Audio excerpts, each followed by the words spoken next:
रहीमपुर इलाके में 2 दिन पहले अभी भूखमरी और कुपोषण का शिकार होकर के हुस्ना आरा नामक 1.5 वर्षीय बच्ची का निधन हो गया। और ऐसे तमाम बच्चे हैं जो रोज़ कुपोषण ग्रस्त होकर के भूखमरी का शिकार होकर के गुज़रते जा रहे हैं। हुस्ना आरा के परिवार में हुस्ना आरा 5 भाई बहन है और सब परिवार में सबसे छोटी है और जन्म से ही कमज़ोर और कुपोषण ग्रस्त कह सकते हैं पैदा हुई। उसकी माँ की भी हालत बहुत बेहतर स्थिति में नहीं दिख रही है। महिला जो एनीमिक होती हैं वो स्थिति दिखाई दे रही है। मैं दिनकारी का काम करता हूँ। मेरा 4 बच्चे हैं, 1 लड़की थी और बच्ची करीब 1.5 साल की थी। तो बच्ची के पीछे जब से पैदा हुई तब से हम परेशान थे। हमने बहुत जगह का इलाज किया, नहीं समझ में आया। तो उसी तरह से हमने बहुत लोग इलाज कराया, नहीं समझ में आया। तो हमने सब लोग भैया कि जाइए यहाँ दिखाइए, यहाँ दिखाइए। और हमने थक गया, आखिर में चल बस।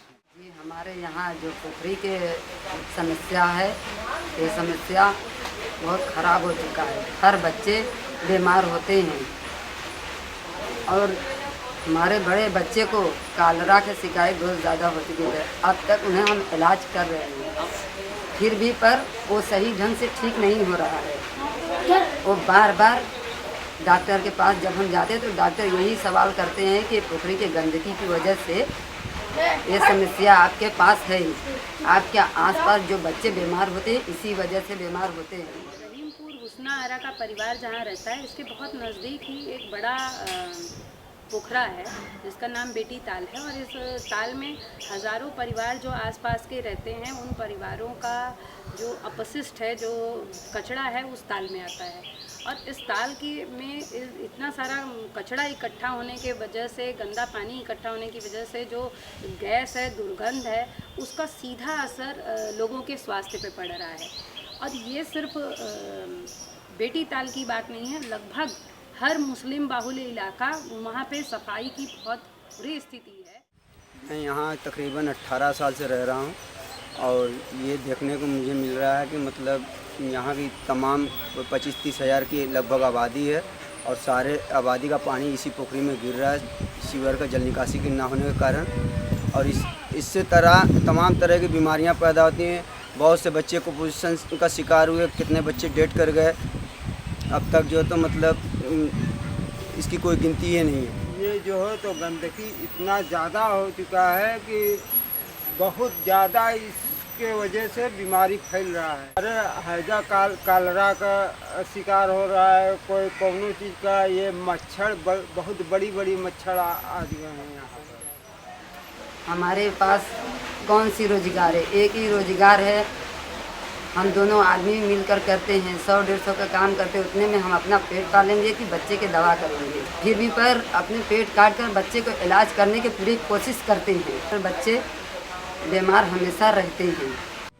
और जमील अहमद की कल बच्ची का जो डेथ हुआ है हुस्ना बानो का, वो जो तो मतलब अगले मई में, ये मई माह में से उनका मतलब जांच पड़ताल किया गया तो मतलब कुपोषण का शिकार बताया गया।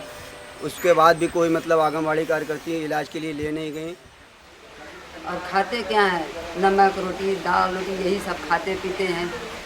वो भी दिन भर पर एक टाइम खाते हैं। जब बच्चे को हम इलाज ही करेंगे तो हम खाना कैसे, बच्चे को पेट कैसे पालेंगे? और कितने इलाज हम कर चुके हैं हर बच्चे को। अभी हम 2 बच्चे को दवा लेकर आ रहे हैं, 1 बच्ची मर चुकी, 2।